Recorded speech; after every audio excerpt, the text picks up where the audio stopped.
आशीर्वाद देते हुए कहा कि यही प्रेम और विश्वास सेना को और मजबूत बनाता है।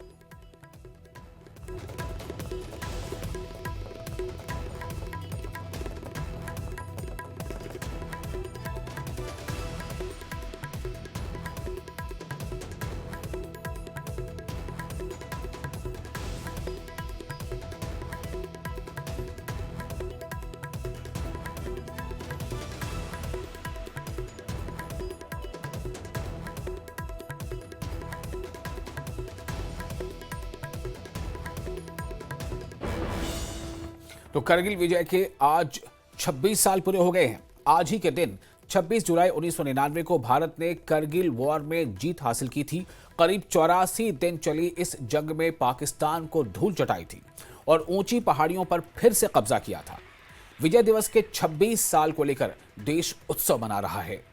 राष्ट्र देशभक्ति में सराबोर है, अपने वीर जवानों को नमन कर रहा है। दिल्ली से द्रास तक शहीदों को सलाम किया गया। दिल्ली के नेशनल वॉर मेमोरियल पर रक्षा मंत्री राजनाथ सिंह ने जांबाजों को श्रद्धांजलि दी है। इसके अलावा सीडीएस अनिल चौहान ने भी शहीदों को नमन किया। वहीं द्रास में army chief general Upendra Dwivedi मौजूद रहे। जनरल उपेंद्र द्विवेदी ने शहीदों को उनके परिवारों से मुलाकात की और 1999 की करगिल जंग को याद किया। इस दौरान द्रास में करगिल वॉर मेमोरियल पर फूलों की बरसात भी की गई। द्रास से जहां army chief general Upendra Dwivedi ने पाकिस्तान को करगिल वॉर की याद दिलाई, तो वहीं पहलगाम हमले को लेकर जबरदस्त निशाना साधा। आर्मी चीफ ने कहा कि भारतीय सेना ने ऑपरेशन विजय की परंपरा को ही ऑपरेशन सिंदूर में आगे बढ़ाया है। हमने 6 और 7 मई की रात बिना किसी पाकिस्तानी नागरिक को नुकसान पहुंचाए आतंकी ठिकानों को ध्वस्त किया। हमने शांति का अवसर दिया, लेकिन पाकिस्तान ने कायरता दिखाई। उन्होंने दोहराया, हमने पाकिस्तान की कायरता का जवाब पराक्रम से दिया है।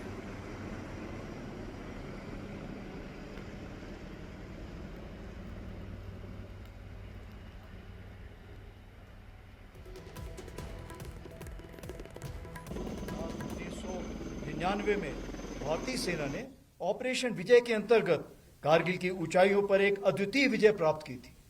उस युद्ध में भारतीय सेना ने ऊंची पहाड़ियों पर बैठे पाकिस्तान सैनिकों और घुसपैठियों को खदेड़कर हमारी सीमा से बाहर कर दिया था और तिरंगे को इन बर्फीली चोटियों पर फहराया था।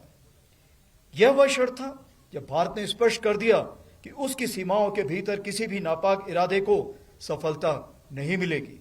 भारत की एकता और अखंडता पर कोई आंच नहीं आने दी जाएगी। इसी परंपरा को आगे बढ़ाते हुए ऑपरेशन सिंदूर के दौरान भी भारतीय सेना ने उसी अदम्य साहस और दृढ़ संकल्प के साथ पाकिस्तान समर्थित टेररिस्ट इंफ्रास्ट्रक्चर को निशाना बनाया और पाकिस्तान की अन्य आक्रामक कार्रवाइयों को प्रभावशाली ढंग से विफल करते हुए एक निर्णायक जीत हासिल की। हमने शांति को अवसर दिया, पर उसने कायरता की कार्रवाई की और उसका उत्तर केवल हमने पराक्रम से दिया।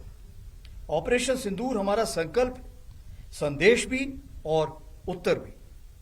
पहलगाम में हुई कायरतापूर्ण आतंकी हमला पूरे देश के लिए गहरी चोट था, लेकिन इस बार भारत ने सिर्फ शोक नहीं जताया, बल्कि ठान लिया कि अब जवाब निर्णायक होगा। देशवासियों का अटूट विश्वास और सरकार द्वारा दी गई रणनीतिक स्वतंत्रता से भारतीय सेना ने एक सुनियोजित, सटीक और निर्णायक जवाब दिया। भारतीय सेना ने 6 और 7 मई की रात को पाकिस्तान और पाकिस्तान ऑक्यूपाइड जम्मू एंड कश्मीर में 9 हाई वैल्यू आतंकवादी ठिकानों को निशाना बनाया, बिना किसी मासूम नागरिक को हानि पहुंचाए हुए। यह केवल जवाब नहीं था, यह स्पष्ट संदेश था कि आतंकवाद को सहारा देने वाले अब नहीं बचेंगे। 7 से 9 मई को पाकिस्तान द्वारा की गई सैन्य कार्रवाई का भारतीय सेना ने नपातुला और सटीक जवाब दिया। हमारी आर्मी एयर डिफेंस एक अजय दीवार बनकर सामने खड़ी रही, जिसे कोई ड्रोन या मिसाइल भेद नहीं सका। यह सब होल ऑफ नेशन अप्रोच के अंतर हुआ, जहां थल सेना, वायु सेना, नौसेना और अन्य सरकारी और प्राइवेट डिपार्टमेंट्स सब एक साथ मिलकर खड़े हुए, जिसमें एनजीओ भी शामिल थे। जो भी शक्तियां भारत की संप्रभुता, अखंडता या जनता को क्षति पहुंचाने की योजना बना रही हैं, उन्हें करारा जवाब दिया जाएगा और आगे भी दिया जाएगा। यही भारत देश का न्यू नॉर्मल है। करगिल विजय दिवस के 26 साल पर सेना प्रमुख जनरल उपेंद्र द्विवेदी ने कहा कि भारत ने ऑपरेशन सिंदूर में ऑपरेशन विजय की परंपरा को आगे बढ़ाया और जैसे करगिल युद्ध में पराक्रम से अद्वितीय जीत हासिल की, वैसे ही ऑपरेशन सिंदूर में पराक्रम दिखाते हुए पाकिस्तान के आतंकी अड्डों को तबाह किया। ऑपरेशन सिंदूर ने दुनिया को यह भी दिखाया कि भारत की ताकत पहले से कई गुना बढ़ चुकी है, लेकिन ना तो पाकिस्तान की नीयत बदली, ना ही सोच। इसे समझने के लिए हम आपको ऑपरेशन विजय और ऑपरेशन सिंदूर से जुड़ी 10-10 बातें बताते हैं, जिनसे आपको भारत और पाकिस्तान का फर्क समझ में आ जाएगा। ऑपरेशन विजय 1999, ऑपरेशन सिंदूर 2025। पाक सैनिकों ने मुजाहिदीन की वेश में घुसपैठ की। पाकिस्तानी आतंकियों ने पहलगाम में हमला किया। पाक ने घुसपैठ की बात से इनकार किया, जबकि दूसरी तरफ पाक ने हमलावर आतंकियों से अपना पल्ला झाड़ा। जनरल परवेज मुशर्रफ के इशारे पर घुसपैठ, इस बार जनरल आसिम मुनीर के बयान के बाद हमला। बोफोर्स तोप और मिग विमान का दिखा दम। ऑपरेशन सिंदूर में स्वदेशी ब्रह्मोस और आकाश डिफेंस सिस्टम का दम दिखा।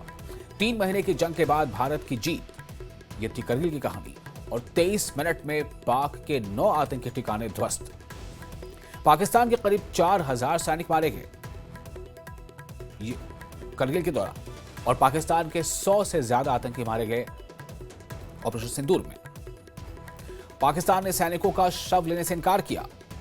इस बार पाक ने मारे गए सैनिकों आतंकियों का आंकड़ा छिपाया। भारत ने एलओसी पार किए बिना जीत हासिल की। इस बार पाकिस्तान को घर में घुसकर मारा। पाक से नाराज हुए अमेरिकी राष्ट्रपति क्लिंटन। इस बार पाकिस्तान ने अमेरिकी हस्तक्षेप की मांग की। भारत ने तीसरे देश का दखल इनकार किया, और इस बार भारत ने तीसरे देश का दखल इस बार भी इनकार किया।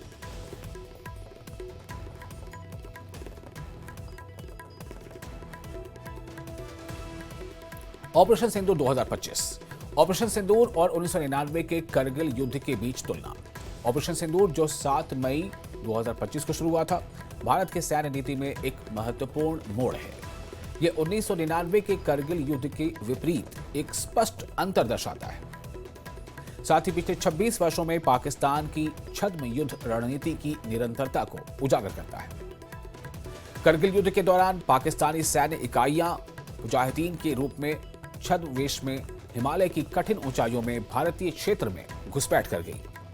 इस घुसपैठ को शुरू में पाकिस्तान ने नकार दिया और इसे स्वदेशी विद्रोह के रूप में गलत तरीके से प्रस्तुत किया। भारी नुकसान और बढ़ते अंतर्राष्ट्रीय दबाव के बाद ही पाकिस्तान ने अनिच्छा से अपने सैनिकों की मौजूदगी स्वीकार की। यहां तक कि शुरू में अपने मृत सैनिकों को वापस लेने से भी इनकार कर दिया। ये कार्य इसके इनकार और छल की रणनीति को उजागर करते हैं। युद्ध में खोए हुए क्षेत्र को पुनः प्राप्त करने के लिए कठिन और लंबी लड़ाइयां लड़ी गई, जिसमें भारत बोफोर्स तोपों और मिग लड़ाकू विमानों जैसे विदेशी आपूर्ति वाले हथियारों पर बहुत अधिक निर्भर था। उस अध्याय को समाप्त करने में लगभग 3 महीने का युद्ध, भारी बलिदान और अंतर्राष्ट्रीय हस्तक्षेप लगा।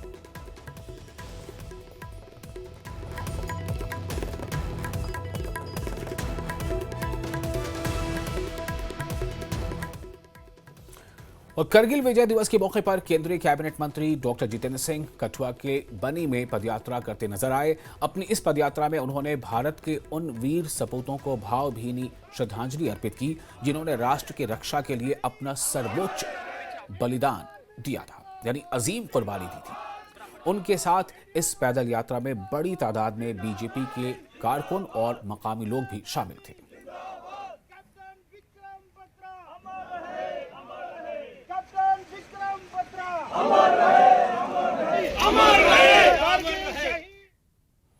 और भारतीय फौज की रणनीतिक चौकी सैंडो टॉप समुद्र तल से 14,500 फीट ऊंचाई पर स्थित टाइगर हिल से मात्र 600 मीटर दूर है।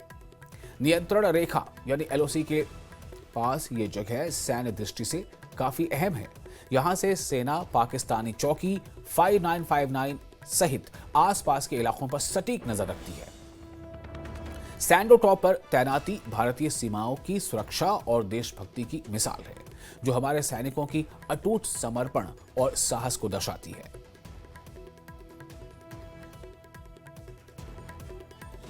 इस वक्त हम फॉरवर्ड पोस्ट सिंधु पे हैं। आपको बताते चलें कि करीबन 14,700 मीटर की ऊंचाई पे ये फॉरवर्ड पोस्ट सिंधु है और हमारे ठीक पीछे ऐतिहासिक टाइगर हिल है। यहाँ से ठीक 600 मीटर की दूरी पे 3 जुलाई और 4 जुलाई 1999 में यहाँ पर एक भीषण घमासान हुआ पाकिस्तानियों और इंडियन आर्मीज के बीच में, और यहीं पर उस वक्त 18 ग्रेनेडियर्स के जोगिंदर सिंह यादव, जो एक प्लाटून को लीड कर रहे थे, अपनी जान गंवा बैठे। लेकिन इसी टाइगर हिल पे उन्होंने इतिहास रचा और यहीं पे तिरंगा फहराया। अब अगर हम थोड़ा सा राइट को जाते हैं तो आपको बताते चलें कि ये जो रिज है इसे त्रिशूल रिज भी कहा जाता है, और यहाँ पर भी इस वक्त इंडियन आर्मी के कई सारे ऐसे पोस्ट्स हैं जो मौजूद है और वहीं पे वो चौकन्ना भी है। साथ ही साथ अगर हम थोड़ा सा और राइट को अगर मुड़ जाएंगे तो ये आप देखेंगे ये एनिमी पोस्ट 5353 है। और कुल मिला के अगर बात की जाए, हमने आज देखा कि विजय दिवस पे किस तरह से आर्मी चीफ यहाँ पहुंचे। साथ ही साथ हाल ही में नियुक्त किए गए लेह के LG कविंदर गुप्ता भी यहाँ पहुंचे और तमाम उन फैमिलीज से मिले जिन्होंने देश को बचाते हुए अपनी जान दी। आज इन 26 सालों में क्या बदला है अगर हम बात करें तो उन तमाम फौजियों और उन तमाम जवानों की शहादत के बाद आज टाइगर हिल तक एक पूरा रोड जिसका फुल एक्सेस है वो बना है। आप यहाँ तक पहुँच सकते हैं और कहीं ना कहीं उन जवानों की शहादत को याद कर सकते हैं जिनका खून आज भी इन पहाड़ियों में है। न्यूज़ 18 के लिए आफाक शाह के साथ फॉरवर्ड पोस्ट से मैं सरोज कफील। फिलहाल एक छोटा सा ब्रेक लेते हैं। ब्रेक के बाद खबरों का सिलसिला जारी रहेगा। आप बने रहे न्यूज़ 18 के साथ। मैं हूं विशाल।